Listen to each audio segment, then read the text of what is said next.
natamani kufanana nawe, natamani kufanana nawe siku zote za maisha yangu, siku zote za maisha yangu.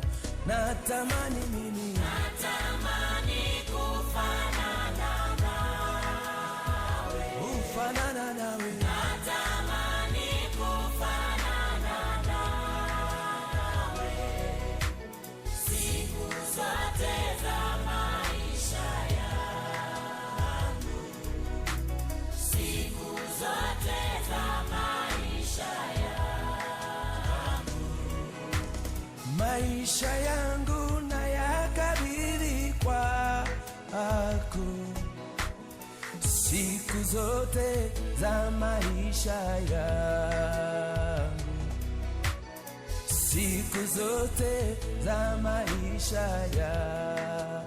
Natamani mimi, natamani kufanana nawe, natamani Karibu katika ibada ya Amka Anza na Kristo. Karibu katika ibada ya Amka Anza na Kristo, na utaona uweza wa Mungu ukikutembelea na neema ya Kristo ikitokea juu ya miaka yako na juu ya maisha yako. Ungana nasi, ungana nasi, ungana nasi, ungana nasi. Baba, katika jina la Yesu aliye hai, wewe ni Mungu mwenye nguvu, utendaye matendo ya kutosha, kutisha. Ajabu zako e Bwana ni ajabu za kushangaza. Katika jina la Yesu Kristo wa Nazareti, Roho Mtakatifu unaweza kusimama tena. Roho Mtakatifu unaweza kuwatetea tena watu wako. Roho Mtakatifu unaweza kupandisha viwango vya thamani zao. Roho Mtakatifu unaweza kufungua nyakati zao e Bwana. Roho Mtakatifu unaweza kuhudumia maisha yao na nyakati zao. Baba, katika jina la Yesu, uko peke yako Mungu mwenye nguvu. Uko peke yako Mungu mwenye uweza. Uko peke yako Mungu mwenye neema. Katika jina la Yesu aliye hai, katika jina la Yesu aliye hai, katika jina la Yesu aliye hai, katika jina la Yesu aliye hai, katika jina la Yesu aliye hai. Tembea sasa.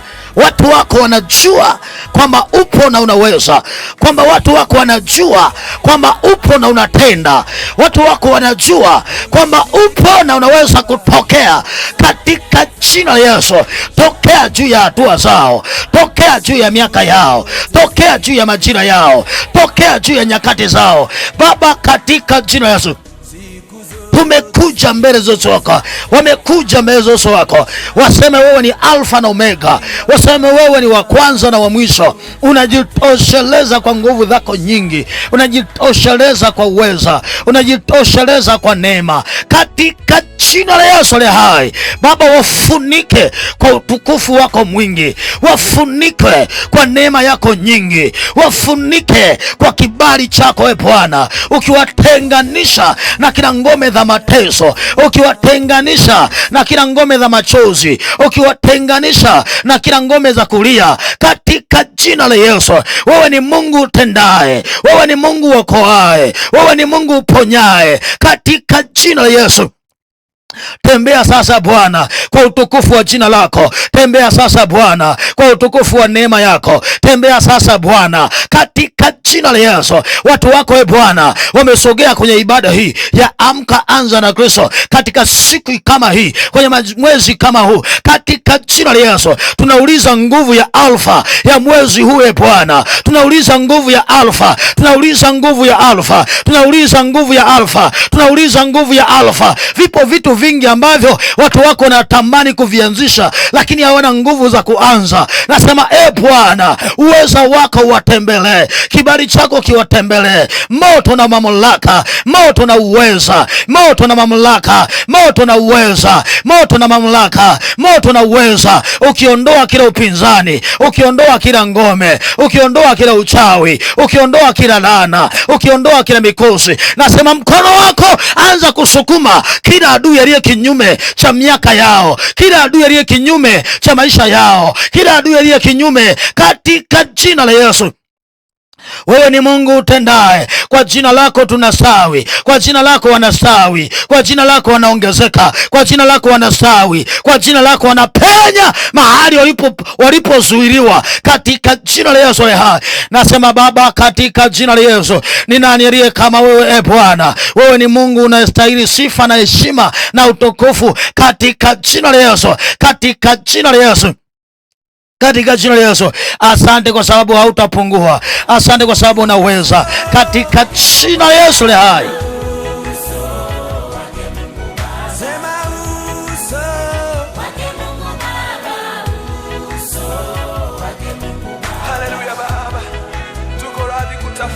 Ingia kuomba,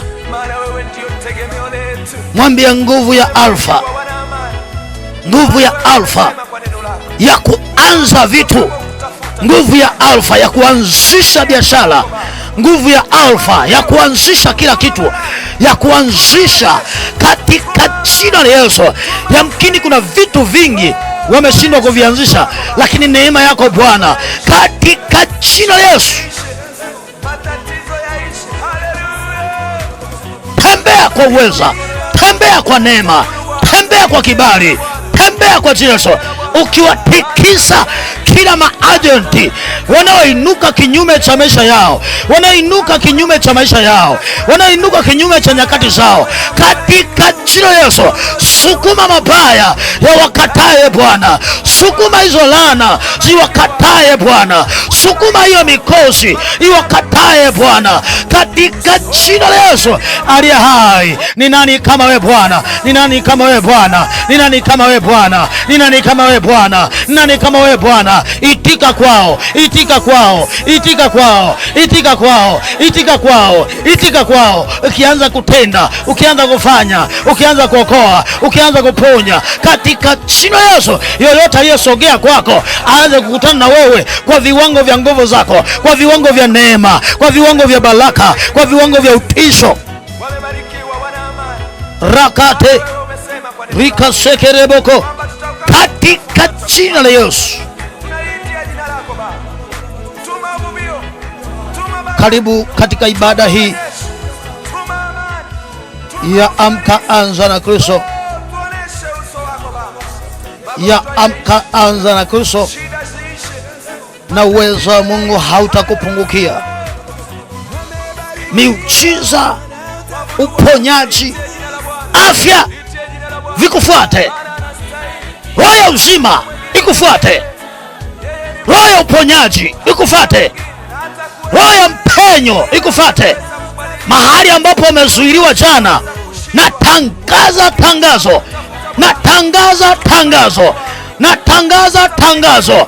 Zile kamba zilizokufunga kwenye ugumu zikuachie kwa jina la Bwana, zikuachie kwa jina la Bwana, zikuachie kwa jina la Bwana, zikuachie kwa jina la Bwana. Baba, katika jina la Yesu hai,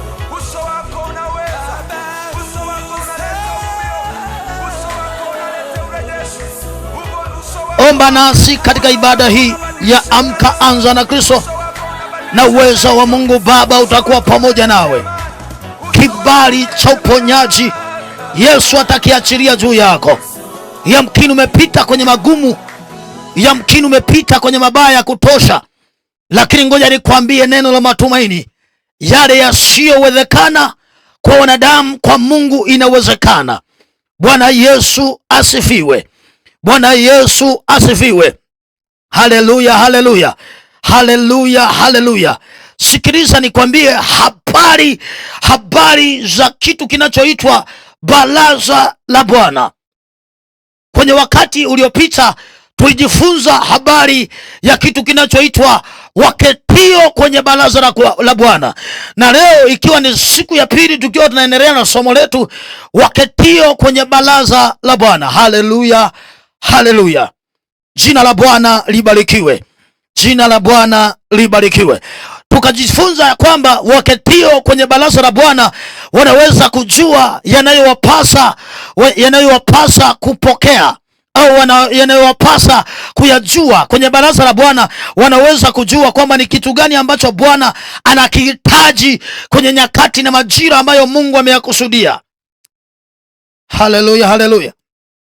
Tukazungumzia ya kwamba unaweza ukawa ni mtumishi wa Mungu mzuri, na unaweza ukawa ni nabii wa Bwana mzuri, na unaweza ukawa ni mwimbaji mzuri, na unaweza ukawa ni mwalimu mzuri, lakini kama utakuwa haujaingia au haujapata nafasi ya kukaa barazani pa Bwana, uwe na uhakika hautajua cha Mungu. Mungu anataka kusema nini na wewe. Haleluya, haleluya. Lakini pia tulipokuwa tumejifunza waketio kwenye baraza la Bwana ni wale ambao wamewekewa alama ya kukaa karibu na Bwana.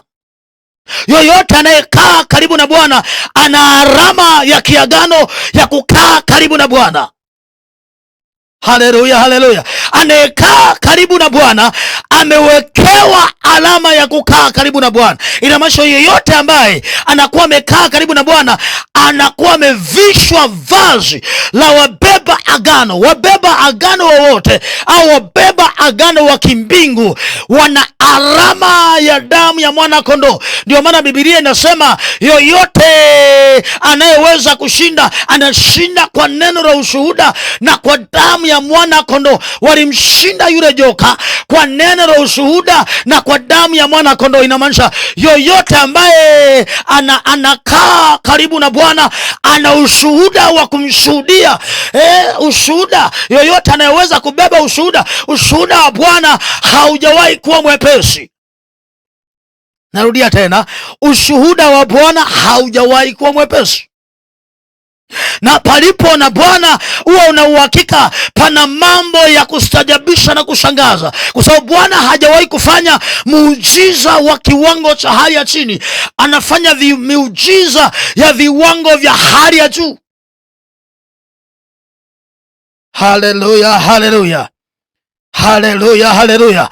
Kama haukuweza kukutana na Bwana uwe na uhakika, kama haukuweza kukutana na Bwana uwe na uhakika kuna baadhi ya vitu umevikosa. Kwa sababu wanaokutana na Bwana wanavalishwaga ujasiri wa kumshuhudia Mungu pasipo kupingwa, kwamba nani amesema nini. Yamkini umesikia maneno ya kuzuiliwa au maneno ya kupingwa, lakini umekata tamaa kwa sababu haujamjua Bwana, haujamjua Mungu wako ni Mungu wa kiwango cha namna gani. Kwa sababu Mungu wako ni Mungu wa viwango vya kuzidi. Hajawahi kuzuiliwa na mwanadamu, na misheni za kimungu hazizuiliwi na mwanadamu. Haleluya. Misheni za kimungu hazizuiliwi na mwanadamu, na uweza wa Mungu ni uweza wa kutosha. Haleluya, haleluya. Tukasoma kwenye kitabu cha Isaya 6, tukaona jinsi Isaya ambavyo amesogea kwenye baraza la Bwana, lakini pamoja na kwamba amesogea kwenye baraza la Bwana, anaona wale maserafi wakiwa wamekizunguka kiti cha enzi. Na wakiwa wamekizunguka kiti cha enzi, anasema alipokuwa amewaona wale maserafi wakiwa na mabawa 6, na yale mabawa 6 wakatumia mawili kwa kuruka, na mawili kwa kufunika miguu, na mawili kwa kufunika uso. Lakini Isaya akajikuta yuko kwenye eneo la watakatifu, angali kinywa chake ni kichafu, na anakaa na watu wenye vinywa vichafu. Kumbuka tunajifunza somo linaloitwa waketio kwenye baraza la Bwana. Lakini leo tunakwenda kwenye kipengele cha pili. Waketio kwenye baraza la Bwana wana vitu vitatu ambavyo wanatakiwa wajue au wanatakiwa wavalishwe. Yoyote anayesogea kwenye baraza la Bwana anavalishwa vitu vitatu. Anavalishwa vitu vitatu. Haleluya, haleluya. Na yoyote ambaye anaingia kwenye baraza la Bwana anapewa elimu ya kiroho kwenye mazingira matatu, na hayo mazingira matatu ndiyo yanafanya kuelewa kinachodiskasiwa kwenye baraza la Bwana au kwenye assembly ya Bwana kinadiskasiwa ni kitu cha namna gani. Anatakiwa awe na hivyo vitu vitatu. Haleluya, haleluya, haleluya, haleluya. Na hivyo vitu vitatu kama huyo mtu amehudhuria kwenye baraza la Bwana bado hajafuzu kwenye hayo mafunzo, uwe na uhakika ya kwamba Bwana anaweza kusema lakini asielewe. Bwana anaweza kusema lakini asisikie. Bwana anaweza kusema lakini asijue Mungu anataka nini. Bwana Yesu asifiwe sana. Bwana Yesu asifiwe. Haleluya, haleluya. Na hivyo vitu vitatu tutakwenda kuvizungumzia kwenye siku ya leo. Yamkini ibada nyingi umehudhuria haujakutana na matokeo, ni kwa sababu umekaa katika hali ya ukawaida, wakati na mbingu hazitaki watu walio wa kawaida. Mbingu zinataka watu ambao ni wa viwango, ni watu ambao wamekubali kujiachilia. Haleluya, haleluya. Jina la Bwana libarikiwe. Unaona, mahali pa madhabahu ya Bwana panahitaji watu ambao, namba moja, haleluya, tutazungumzia vitu vitatu. Namba moja, watu wanaosogea kwenye baraza la Bwana wanahitaji wawe na uwezo wa kuona. Na namba mbili, wanahitaji wawe na uwezo wa kusikia. Haleluya. Na namba tatu, wanatakiwa wawe na uwezo wa ufahamu wa kupambanua wanayoyaona. Haleluya. Kupambanua wanayoyaona. Narudia tena. Watu wanaohudhuria kwenye baraza la Bwana wanatakiwa wawe na vitu vitatu. Na kwenye hivyo vitu vitatu ndivyo vitakavyosababisha wawe na uwezo wa kuelewa, wawe na uwezo wa kujua kinachodiscussiwa kwenye baraza la Bwana ni kitu cha namna gani. Haleluya. Pia wawe na uwezo wa kufahamu ni jambo gani na diskusiwa. Namba moja nikasema wawe na uwezo wa kuona kwenye baraza la Bwana kuna nini. Haleluya, haleluya, haleluya, haleluya. Jina la Bwana libarikiwe. Wawe na uwezo wa kujua kinachofanyika kwenye baraza la Bwana kinafanyika kwa namna gani. Bwana Yesu asifiwe. Namba moja, wawe na uwezo wa kuona. Namba mbili, wawe na ufahamu ambao unapambanua kwenye baraza la Bwana ni kitu gani kinadiskasiwa. Na namba tatu tukazungumzia wawe na uwezo wa kusikia. Masikio ya kusikia jambo gani linalodiskasiwa. Haleluya, haleluya. Tutasoma katika kitabu cha Yeremia 23 tukiendelea pale kwenye mstari wa 18 na mstari wa 22. Biblia yetu inasema, na haya ni maneno ambayo nabii Yeremia aliyaona, na pia aliona Mungu akiwa anazungumza na baraza lake, lakini akiwa anataka manabii na mitume na wachungaji na wengineo wapate kujua yanayodiskasiwa kwenye baraza la Bwana ndiyo ambayo yanatakiwa yawafikie wale watu ambao Mungu amepanga wayawafikie. Yamkini wako wahubiri wengi, wainjilisti wengi, waimbaji wengi ambao wamekwenda kuimba pasipo agizo la Bwana, au wameimba nyimbo zilizo nje na baraza la Bwana, au wamehubiri mahubiri yaliyo nje na baraza la Bwana. Ndio maana tukaona kwenye ile somo lililopita waketio kwenye baraza la Bwana tukazungumzia ya kwamba kuna wale ambao waliketi kwenye baraza la Bwana wakasema yasiyo ya Bwana, lakini Mungu anasema kwenye mstari wa 18, anasema maana ni nani Yeremia 23 na mstari wa 18 asema, maana ni nani aliyesimama katika baraza la Bwana hata akalifahamu neno lake na kulisikia? Ni nani aliyelitia moyoni neno langu na kulisikia? Haleluya! Ni nani aliyesimama kwenye baraza la Bwana hata akalifahamu neno lake? Inamaanisha wale waketio karibu na baraza la Bwana, namba moja, lazima wafahamu, wapate kufahamu neno la nyakati, au neno ambalo Bwana amelikusudia kuliachilia kwenye wakati kama huo. Haleluya, haleluya, jina la Bwana libarikiwe. Anasema ni nani aliyesimama kwenye baraza la Bwana hata akalifahamu neno lake? Haleluya. Walio karibu na Bwana ndio wanaweza kufahamu neno la nyakati, au neno la hayo majira, kwamba neno la hayo majira Mungu anataka kusema nini na hao watu, au Mungu anataka kuzungumza nini. Yamkini umesikia au umeota ndoto, lakini ni ndoto ya wanadamu ambayo umeiota. Yamkini kuna taarifa za kimungu ambazo Mungu alikuwa anatamani kusema na wewe.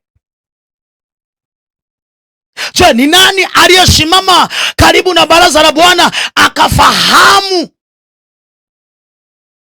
akajua lile kusudi ambalo Mungu anataka kusema na watu? Lakini ni nani ambaye amesogea kwenye baraza la Bwana akasikia? Kuna vitu viwili hapo, kuna kufahamu na kusikia. Yamkini kufahamu ni ile spiritual education, ni elimu ya kiroho ambayo inaifanya akili yako ianze kutembea kwenye viwango vya kiroho.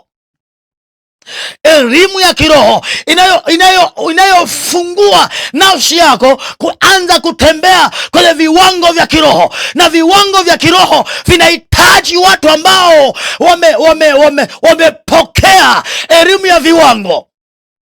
Elimu ya viwango inahitaji watu ambao pia wanatembea kwa viwango.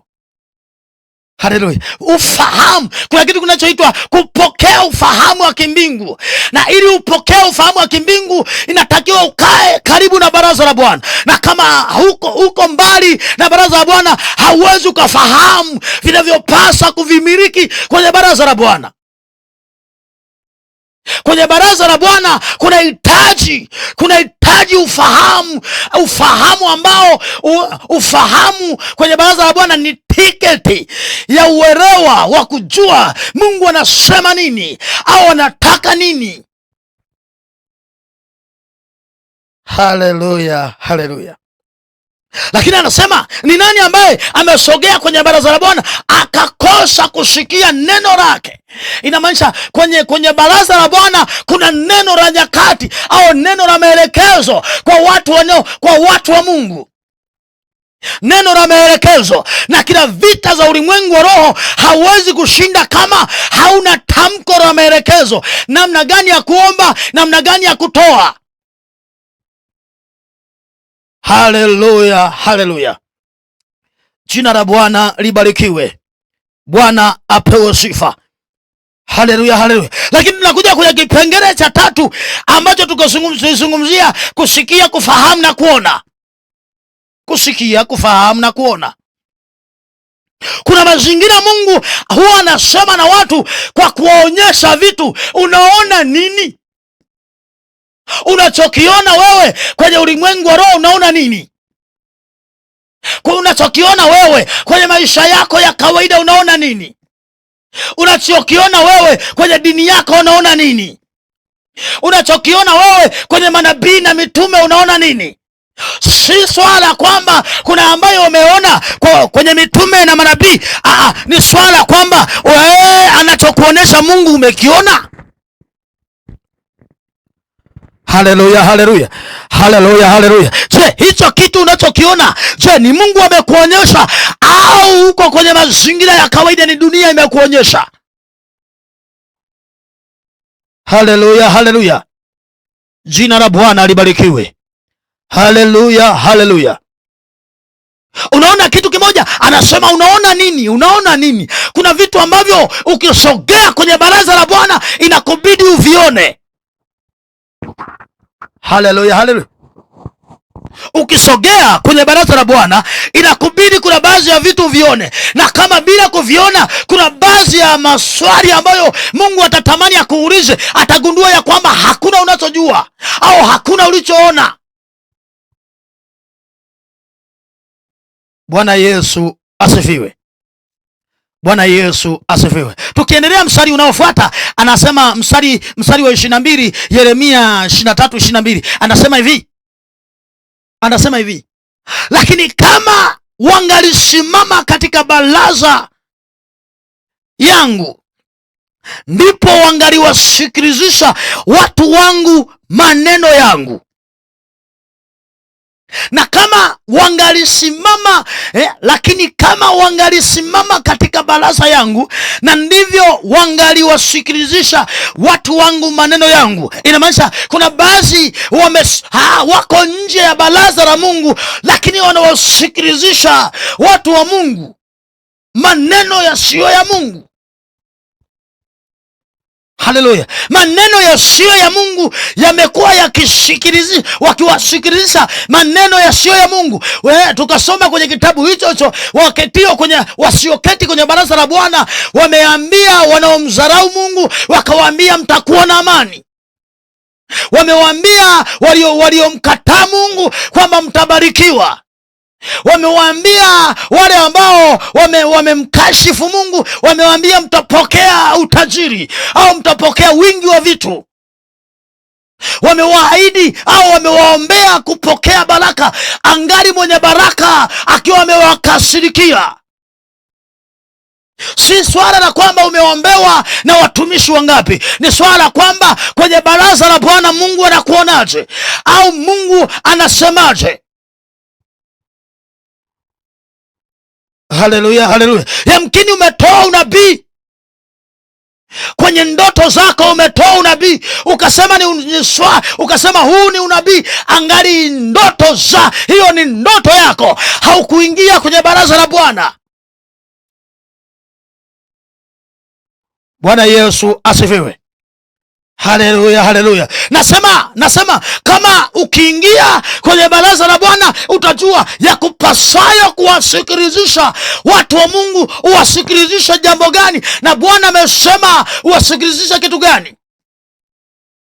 Si swala la wewe ni mtumishi wa miaka mingapi, si swala umeanza lini, si swala umeimba miaka mingapi. Ni swala kwamba unaposogea kwenye baraza la Bwana unaweza kushikia neno la majira na nyakati ambalo Mungu amekusudia kuliachilia. Haleluya. Kuna neno la nyakati. Bwana Yesu asifiwe. Kuna maelekezo ya nyakati, kuna maelekezo ya majira. Unamwona Yusufu akiwa Misri na yuko gerezani, neno la majira linakuja linamwambia neno la majira linapompitia mfalme Farao, Farao anaota ndoto, anaona ng'ombe 7 walio wanono wanamezwa na wale ng'ombe wembamba au waliokonda. Hayo maono yanamfadhaisha, inamaanisha ni neno la nyakati. Na kwenye hilo neno la nyakati inamaanisha nimebeba utatuzi. Neno la nyakati linabebaga utatuzi kwa watu, kwa sababu kila jambo lolote ambalo linafanyika kwenye ulimwengu au kwenye ulimwengu wa mwili, neno linalotoka mahali patakatifu pa Bwana au penye baraza la Bwana huwa linakuja kwa wanadamu kutatua changamoto wanazopitia. Haleluya, haleluya. Jina la Bwana libarikiwe. Haleluya, haleluya. Unaona hawa watu wanajua namna gani ya kutoa unabii, lakini hawatoi unabii unaotoka mahali patakatifu pa Bwana. Na kama watatoa unabii nje ya agizo la Mungu, huwa na uhakika ya kwamba hawatakuwa na utatuzi, kwa sababu neno la Bwana linapoachilia wanadamu linawajilia kwenye engo ya kutatua haja zao au mahitaji yao au mipango yao. Haleluya, haleluya. Bwana Yesu asifiwe. Bwana Yesu asifiwe sana. Kwenye ulimwengu wa roho hauwezi kushinda vita kama hauna neno la utatuzi, au kama hauna neno ambalo limetoka kwenye baraza la Bwana ambalo inakuelekeza namna gani ya kuomba au namna gani ya kutoka kwenye ile eneo. Ndio maana ukifuatilia vita zote alizokuwa anapigana Daudi, Mungu alikuwa anamuelekeza, au vita zote ambazo Yoshua alikuwa anapigana alikuwa anaelekezwa. Haleluya, haleluya. Muulize ukisoma kwenye kitabu cha Yoshua 6 utagundua ya kwamba walipoenda kupiga mji wa Ai hawakumuuliza Mungu, na walipokuwa hawakumuuliza Mungu, walipoenda kupiga mji wa Ai waliudharau kwa sababu ni mdogo. Kumbe kiwango chao cha ufahamu kiliudiscuss mji wa Ai kama mji mdogo. Lakini kwenye ulimwengu wa roho mji wa Ai ulikuwa na nguvu, kiwango ambacho hauwezi kwenda kuupiga hivi hivi bila mkono wa Bwana. Kuna baadhi ya mambo umeyadharau, ndio maana amekushinda. Haleluya, haleluya.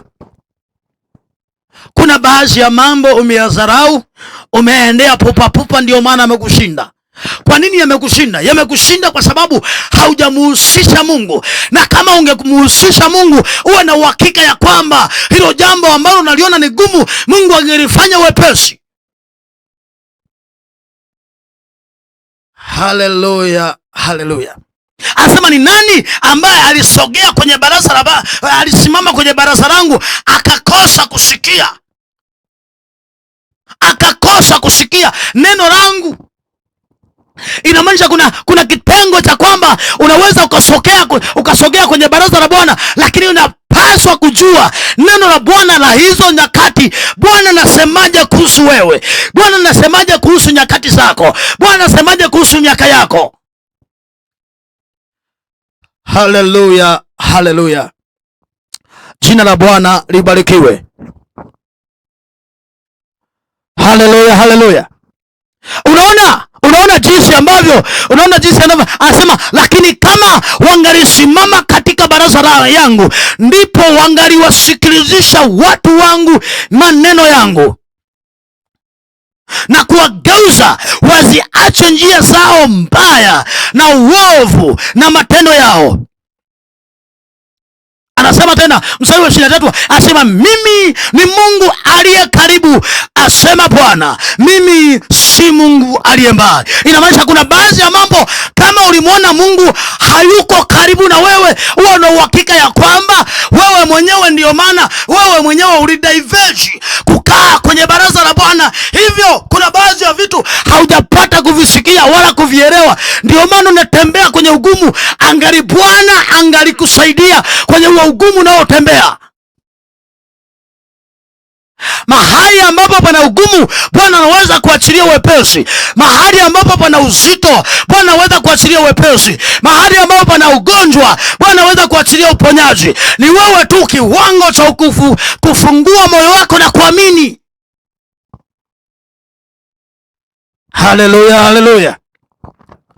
Bwana Yesu asifiwe. Bwana Yesu asifiwe sana. Anasema tukasoma pale juu, tukasoma jinsi ambavyo anasema manabii ambao wanatabiri uongo, Bwana atawarisha pakanga. Atawarisha nini? Pakanga. Inamaanisha kama uko nje ya baraza la Bwana, uwe na uhakika ya kwamba ukisema yasiyo ya Bwana, Bwana anaweza kushindana na hatua zako. Kwa nini? Mungu hawezi kuruhusu watu aliowagharamia kwa damu yake. Yesu hawezi kuruhusu watu aliowagharamia kwa damu yake alafu atokee mtu mmoja kuwapoteza. Ndio maana nasema atajitafutia mchungaji atakayewarisha au kuwakusanya wale kondoo waliotawanyika, ambao wataisikia sauti ya mchungaji wao. Lakini pia anasema mimi ni Mungu aliye karibu, si Mungu aliye mbali. Inamaanisha Mungu anaweza kukaa karibu na wanaokaa karibu kwenye baraza la Bwana. Inamaanisha wapo wanaokaa karibu na baraza la Bwana, lakini pia wapo wanaosikia maagizo yanayotoka kwenye baraza la Bwana. Na maagizo yanayotoka kwenye baraza la Bwana huwa yanabeba utatuzi kama tulivyosema. Anasema mimi si Mungu aliye mbali. Inamaanisha Mungu yuko karibu na wale waliokubali kukaa karibu kwenye baraza la Bwana. Na Mungu anahitaji akujuze namna gani ya kutembea kwenye mwezi kama huu, namna gani ya kutembea kwenye ndoa yako, namna gani ya kutembea kwenye uchumi wako, namna gani ya kutembea kwenye familia yako. Yamkini umekutana na migogoro ya kifamilia, lakini kuna namna ambavyo Mungu anatamani akupe maelekezo ya kipekee. Haleluya, haleluya. Neno linalotoka, neno la utatuzi linalotoka barazani pa Bwana ndilo lenye thamani kuliko dini, ndilo lenye thamani kuliko dhehebu, ndilo lenye thamani kuliko cheo, ndilo lenye thamani kuliko unabii. Haleluya, haleluya. Ndilo lenye thamani.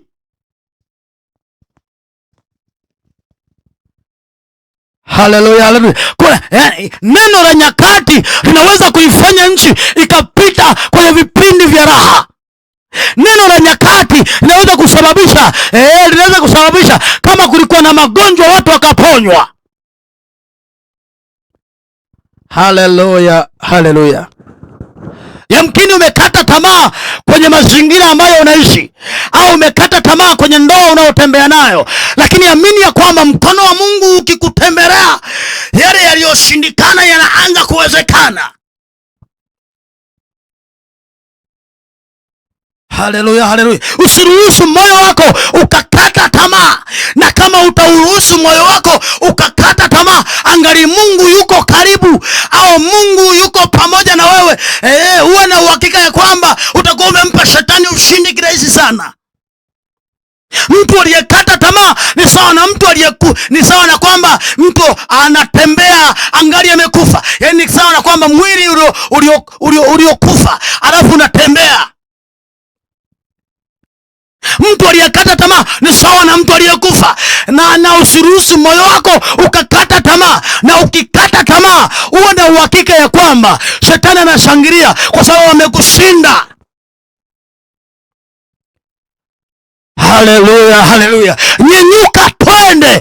Uweza wa Mungu utakutembelea na kusababisha vitu ambavyo ulishindwa kuvisababisha jana. Yeye akikutembelea, mambo yanaanzaga kubadilika. Mambo yanaanzaga kubadilika. Waliokuona jana ukiwa dhaifu, watakuona kesho ukiwa umeponywa. Waliokuona jana ukiwa hauna fedha, kesho watakuona ukiwa unatembea kwa kiwango cha neema. Watakuona ukiwa unatembea kwa kiwango cha neema. Mungu anaweza kukutumia hivyo hivyo ulivyo, akakutumia kama ushuhuda. Na kuna watu ambao wakikuona wewe ukisimamishwa, mioyo yao na wao itapata tumaini. Kwa hiyo Mungu anaweza kukutumia wewe kama injili. Haleluya, haleluya. Jina la Bwana libarikiwe. Tumezungumzia kwenye swala kuona. Unaona nini? Haleluya, haleluya. Tusome kwenye kitabu cha Marko. Kwenye kitabu cha Marko. Haleluya. Marko 9. Kitabu cha Marko 9. Kitabu cha Marko 9. Haleluya, haleluya. Jina la Bwana libarikiwe. Kitabu cha Marko 9. Haleluya, haleluya. Kitabu cha Marko 9. Tutaanzia na mstari wa 2. Marko 9 na mstari wa 2. Leo tunazungumzia kwenye kipengele cha kuona. Haleluya. Alafu na ufahamu wa kawaida.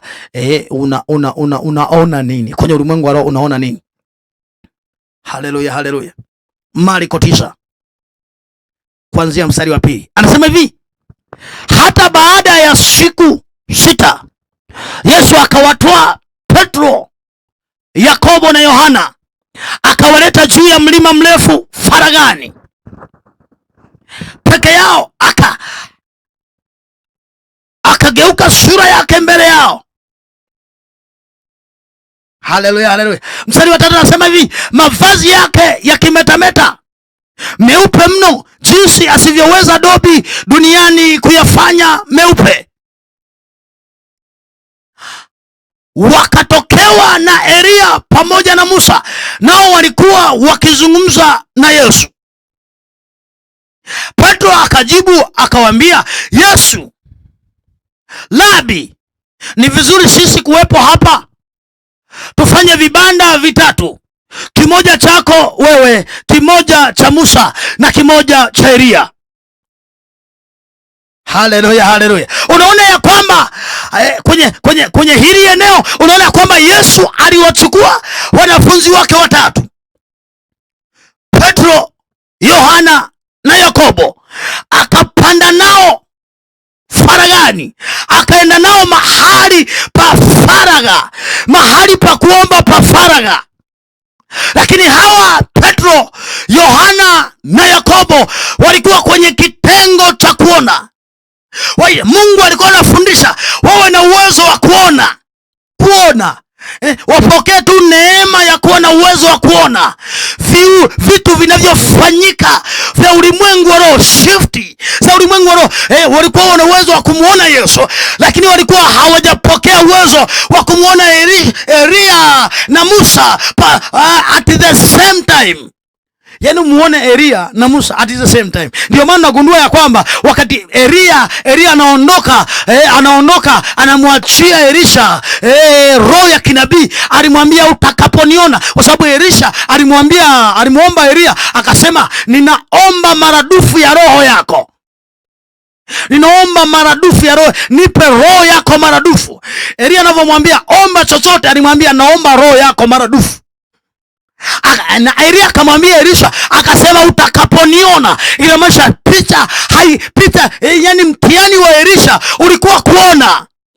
Ndivyo ambavyo unaona pia kwenye kitabu hichi cha Marko, unaona kwenye kipengele hichi mtihani wa Petro, Yakobo na Yohana ni mtihani wa kuona, kumuona Elia na Musa. Lakini wanamuona Elia na Musa wakiwa kwenye discussion, wakiwa na Yesu. Discussion ya watu watatu, Yesu, Musa na Elia. Biblia haisemi Elia na Musa na Yesu walikuwa na discuss nini, lakini inaonyesha Petro anamuona Elia, anamuona Musa. Haleluya, haleluya. Haleluya, haleluya. Unaweza ukaimagine ya kwamba huyu Petro alikuwa anamfahamu Elia wapi, au alikuwa anamfahamu Musa wapi? Yamkini alikuwa na picha ya Musa anafananaje au Elia anafananaje, lakini alikuwa hawezi kuwaona wakiwa wanatokea kwenye ulimwengu huu au kwenye agano hili jipya. Bwana Yesu asifiwe. Haleluya, haleluya. Haleluya, haleluya. Kwenye baraza la Bwana, hata wewe unaisikia sauti hii, unaweza kusema Mungu, ninaomba unipe nafasi ya kupendelewa, nikalishwe kati yao wanaokaa karibu na baraza lako, ili uanze kunifundisha kwenye elimu ya kiroho, na kwenye sura unataka, na kwenye umbo unataka. Yamkini kuna umbo ambalo Mungu angependa ujifunze, au angependa ujue, au angependa uelewe. Haleluya, haleluya. Haleluya, haleluya. Unaona Mungu anasema unaona Mungu analiagiza wingu lake linawafunika, na lipokuwa limefunika, Mungu anasema msikilizeni, huyu ni mwanangu. Haleluya, haleluya. Inamaanisha kama tulivyozungumzia jana, au tulivyozungumzia kwenye somo lililopita kwa wale wakaao kwenye baraza la Bwana, tukasema wakaao kwenye baraza la Bwana huwa wanafunikwa na utukufu wa Mungu. Na ule utukufu wa Mungu ni kama manukato yanayotengeneza mazingira Mungu kusema. Na tukasema Isaya akajiona yuko kwenye mazingira ya watu wenye vinywa vichafu, na anakaa na watu wenye vinywa vichafu, na yeye angali kinywa chake ni kichafu. Lakini unaona Mungu anasema uovu wako nimekuondolea uovu wako na dhambi yako nimeifunika. Inamaanisha utukufu wa Mungu unapoajiria watu ambao wamekubali kusogea kwenye baraza la Bwana ili kusikia maagizo ya Bwana, huwa na uhakika uovu wao unaondolewa na utukufu wa Mungu kuwafunika uovu wao. Dhambi zao zinafunikwa. Haleluya, haleluya. Bwana Yesu asifiwe. Bwana Yesu asifiwe. Unaona Petro anasema nimeona. Anasema nimeona. Bwana Rabi, na tufanye vibanda vitatu, kimoja cha kwako, kimoja cha Musa, kimoja cha Elia. Huyu ameona.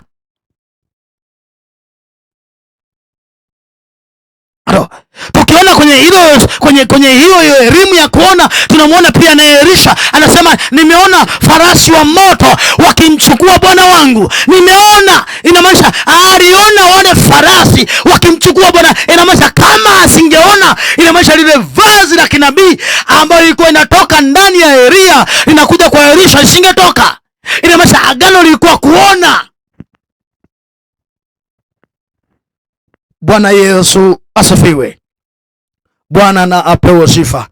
Mwambie Mungu, mimi nimekubali, nimesogea kwako. Yamkini kuna umbo ambalo unatamani unitengeneze, niwe na uwezo wa kushikia rohoni, niwe na ufahamu ambao unaweza kuelewa mafumbo ya kiroho, na unaweza kufungua masikio yangu nikawa na uwezo wa kusikia nini unataka. Bwana Yesu asifiwe. Bwana Yesu asifiwe. Ndio maana unaona Mungu anasema na wakina Petro, anasema msikilizeni, huyo ni mwanangu. Yamkini walikuwa hawana usikivu wa kiroho. Unaweza ukawa kwenye eneo la baraza la Mungu lakini hauna usikivu. Unaweza ukawa ibadani lakini hauna usikivu wa sauti ya ndani wa kusikia maagizo ya Mungu. Ndio maana unaenda ibadani lakini mabadiliko yako ni kama jana. Hakuna hatua unapiga.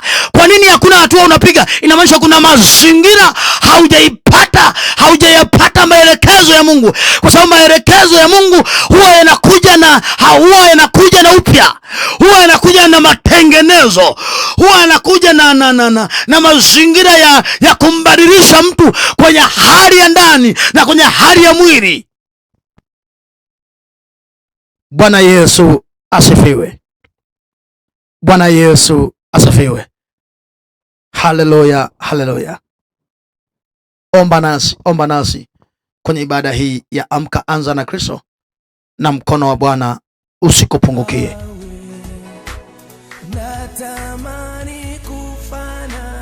Mwambie Mungu, yamkini kuna umbo ambalo unatamani ningekuwa. Yamkini kuna namna ambavyo unapenda niwe naomba. Yamkini kuna namna ambavyo ungependa kunisikilizisha. Kuna mazingira nimekwama hata sielewi nawezaje kutoka. Yesu, omba, mwambie Yesu, nawezaje kutoka kwenye hili eneo. Mwambie Mungu. Mwambie Mungu akutoe. Mwambie Mungu nitoe. Mwambie Mungu akutoe. Mwambie Mungu akutoe. Akutoe kwa jina la Yesu. Akutoe kwenye mabaya. Akutoe kwenye laana. Akutoe kwenye mikosi. Akutoe kwenye roho za kushindwa. Na mkono wa Bwana uanze kutembea. Na miujiza ianze kutembea. Roho ya uponyaji ianze kutembea. Katika jina la Yesu hai. Mwambie Mungu akuongezee kiwango cha ufahamu. Akuongezee kiwango cha neema. Azungumze nawe kwa lugha nyepesi. Azungumze nawe kwa lugha nyepesi. Yamkini umekuwa ni mhubiri, lakini mwambie Mungu, natamani useme nami kwa viwango vya nguvu, kwa viwango vya utisho, kwa viwango vya neema. Nitembee kwa kiwango cha neema, nitembee kwa kiwango cha kufunguliwa, nitembee kwa kiwango cha uponyaji.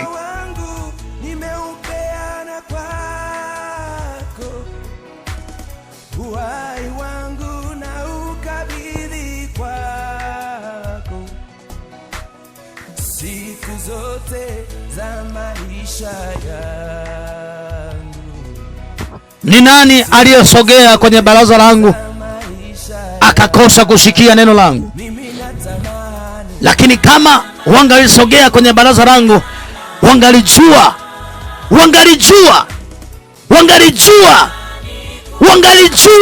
kitu gani cha kuwasikilizisha watu wangu. Kama wangalisogea kwenye baraza la Bwana, ungalijua neno la utatuzi juu ya ugonjwa wako.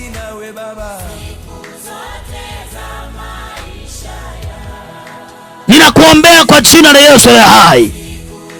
Ninakuombea kwa jina la Yesu aliye hai. Ninakuombea kwa jina la Yesu aliye hai.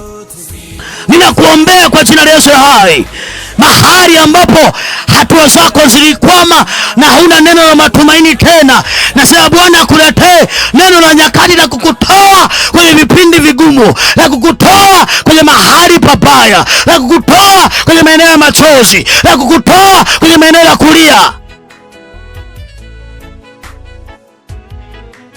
Ule msaada wa kipekee wa kimbingu ukufuata na kukupata. Ule msaada wa kipekee wa kimbingu ukufuata na kukupata. Ngome zote za giza zikiporomoka, ngome zote za mapepo zikiachia nyakati zako, zikiachia miaka yako na majira yako, katika jina la Yesu aliye hai, nasema msaada wa malaika wa vita watokee mbele yako na kukusaidia, katika jina la Yesu aliye hai.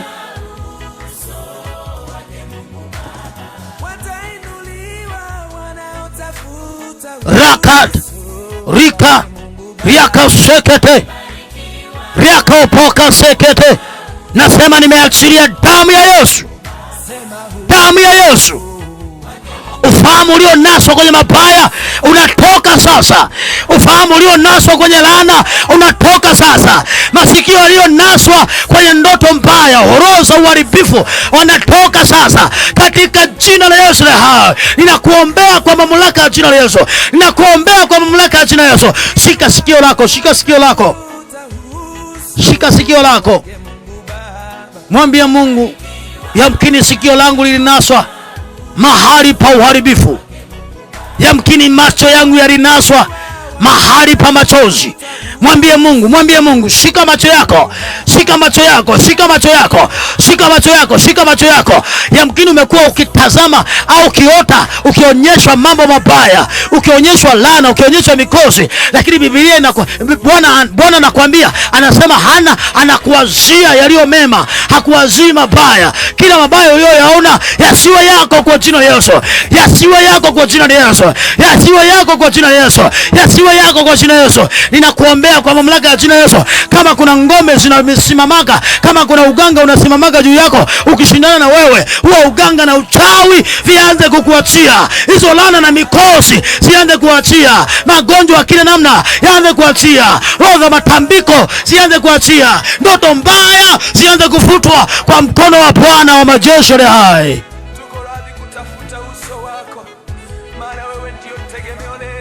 Rakaterebokose, nimeachilia damu ya Yesu na nguvu zako.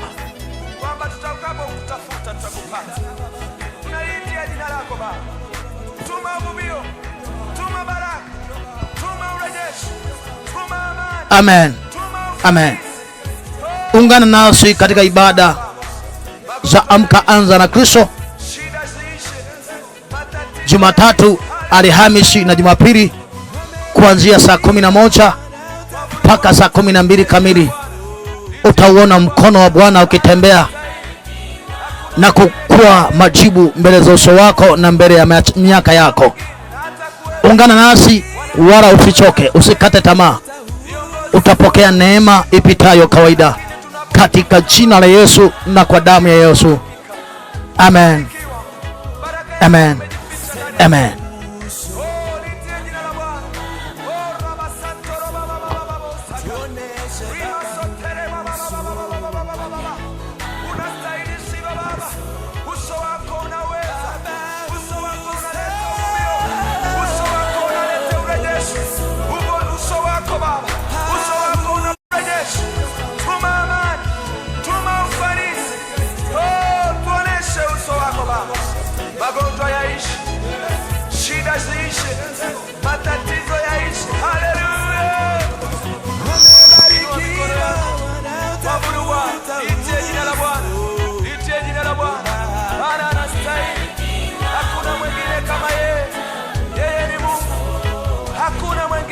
atakuhemima